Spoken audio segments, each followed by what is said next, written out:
Hello everyone! Welcome to the first segment of the Cabal II feature spotlights. I'm GM Icy and I'll be going through the combat of Cabal II, which consists of consecutive or trigger skills, combos and how you can perfectly execute them, and our battle mode feature. These are your basics that you'll learn over time in order to thrive in this land, but I'm here to give you a head start on them. Let's begin. Now, you can see my abilities in the crazy order that I like them, but the tooltips don't mention consecutive attacks. So what are they? Consecutive abilities are your skills that can be chained in a precise sequence to pull off huge bursts of damage. And even firing off one ability, you will see a button pop up. But without understanding what it is, that will be a missed opportunity in some good damage. If you click on your skills tab and hit consecutive, you'll see all of your abilities that can be chained together to form a line of attacks. All classes have them, and it's important to master them as soon as you can. Take a minute to look through your abilities once you get them to see which chains are the longest and which ones you don't have yet. Knowledge is power after all. You'll see some abilities with no chains, but the ones that do have a button that pops off in the center of your screen once the end of the first ability fires off. That is your indicator that the next ability in that sequence is ready to go. You can press that pop-up button to fire it off, or you can repress the keybind on your hotbar to fire off the next ability and keep that chain going. Do you see the difference once you fire off a chain of consecutive attacks? Once you get the proper timing done, firing off these abilities will take no effort at all, and you'll even be able to fire off different chains in the same combination. That's a little harder to accomplish, as the animations and timing of certain chains can vary in length, but with a little practice, you'll see how fun lining up these attacks can get. It gets pretty addicting too. As always, make sure you pick the best type of chain for your current scenario. You won't always be facing a dummy that doesn't fight back. Now that we know the basics of consecutive abilities, let's head off into the battlefield to see it all in play.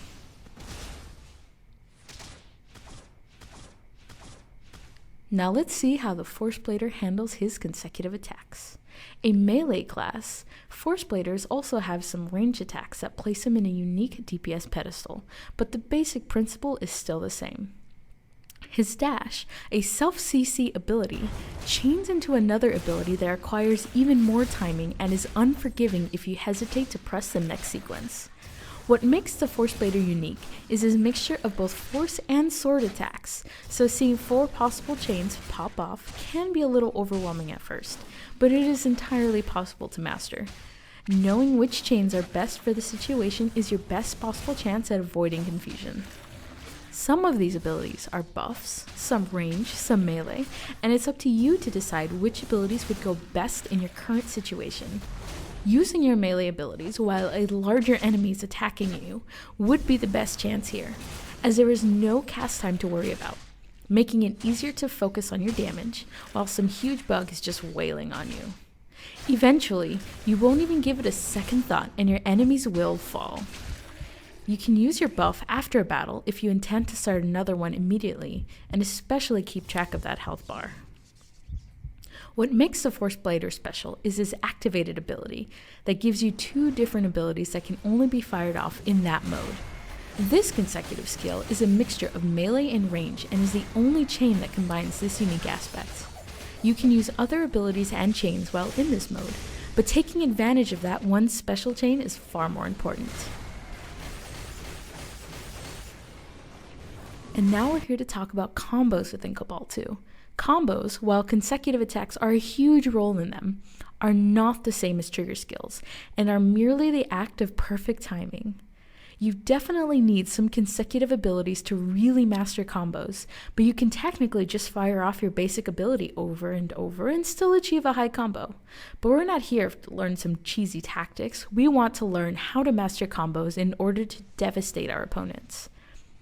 As you can see, using consecutive attacks is the best way to achieve a combo, and even getting a basic combo will get you a slight edge over your enemies. Now, while using consecutive abilities would be best, you can still use other abilities and chain them, because after all, it's just about that timing. However, getting those different animations and timing down can be tricky, especially if you're new to how the combo system works in Cabal 2. So just using your chains can help you a lot in the early stages of getting that combo timing right. So, seeing that combo chain going up and up should bring up the big damage, right? Yes, absolutely. That combo indicator up top isn't just up there to fluff up your ego. The redder those numbers get, the more damage you're bringing to the table. You saw the small boost I got from a basic 4-chain combo, but getting a combo of 21 will massively increase the damage you put out, and it'll even show on your bar if you've beaten a previous combo chain and how much more damage you've output, giving you more incentive to get an even higher combo the next time around. As with any other game, practice makes perfect, and the more you play around with what consecutive abilities you can chain together to get that comfort zone DPS, the more fluid your combat will be in both PvE and PvP situations. While being on a purely DPS class is the funnest way to get that meter up there, being on a more support or utility-based class can change the way your combo will go. The Force Shielder is primarily a tank-based class known for absorbing damage rather than dishing it out, but that doesn't mean he doesn't do his fair share of gray combos.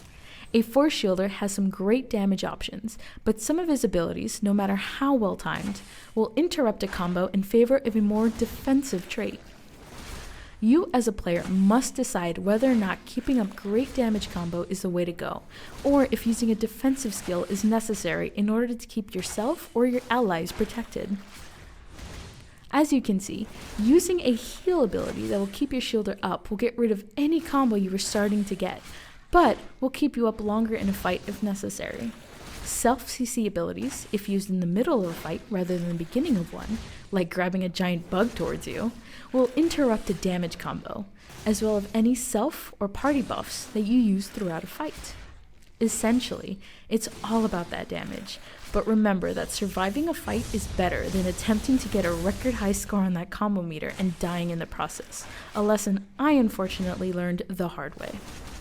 However, getting that damage meter is entirely possible in a tank class, even a healer class, so if you're confident in being able to beat up a giant bug without dying, then get that combo meter up and rolling until everything goes boom.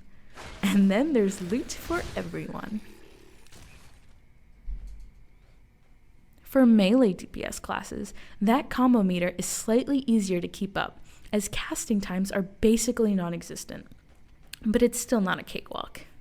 You must get used to how your abilities fire off, and which ones will interrupt your combos. My warrior uses her basic chain to start the combo off, but can use her bleed abilities and CC abilities, not self-CC abilities mind you, to boost her damage and keep that combo meter rolling.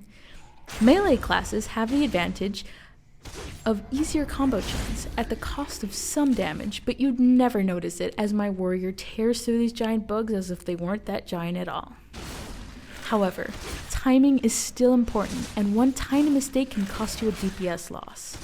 Hesitating for a second will require you to start over from the beginning, and could make your character vulnerable by delaying the fight by having to use a defensive cooldown instead of nuking the enemy quickly before you take too much damage. That doesn't mean your whole day should be ruined though. Keeping up that damage and starting up a new combo chain will still dispatch your enemies, and make you look awesome in the process. Battle scars in a video game never hurt anyone after all. But battle mode, however. Battle mode. With your amazing animations and well-earned status, you have to be level 35 to get it after all. It's no wonder mostly everyone will be keeping you on cooldown. The premise of battle mode is fairly simple. You turn into a near unstoppable force of destructive battle power that will definitely make even the toughest of enemies fear your presence. You can see how you can escape from a brutal AoE attack from your enemies and then finish them off in style. For DPS classes, battle mode comes in a very easy to read unique UI that simply has 6 buttons in this order. A basic consecutive attack, an AoE consecutive attack, a huge nuke for tons of damage, a CC ability, an escape, and a self-heal. Using these in any order is possible, but of course, using them appropriately is key to really take advantage of this awesome feature. And of course, you can pull off combos in battle mode to really take your damage to the next level. But that's for DPS classes. How would a priest effectively use her battle mode? I have my wonderful assistant GM Spectre here to help out with this demonstration and soak up all the damage so I don't have to. Watch as she pulls at enemies so the tank can effectively handle the hurt so I can heal him back up. The priest battle mode is fairly unique in that it only has 2 damage abilities and 4 party support abilities. It has a group heal, a single heal, a cleanse, and a group shield that will keep your party up in any sticky situation, no matter how hard the enemies are hitting your other party members. Her heals are substantial in battle mode. They have a low cooldown and also have no mana cost, so make sure to have her use her heals with no hesitation or second thought. It could save a life, or 5. Don't underestimate her damage, however. She can effectively do lots of damage while keeping her allies up, making her a true force to be reckoned with. Alternating between her damage abilities and her group healing will make her a huge asset in any PvE or PvP situation, with the unfortunate side effect of always being the first targeted, so make sure to keep that one in mind when you're roaming around.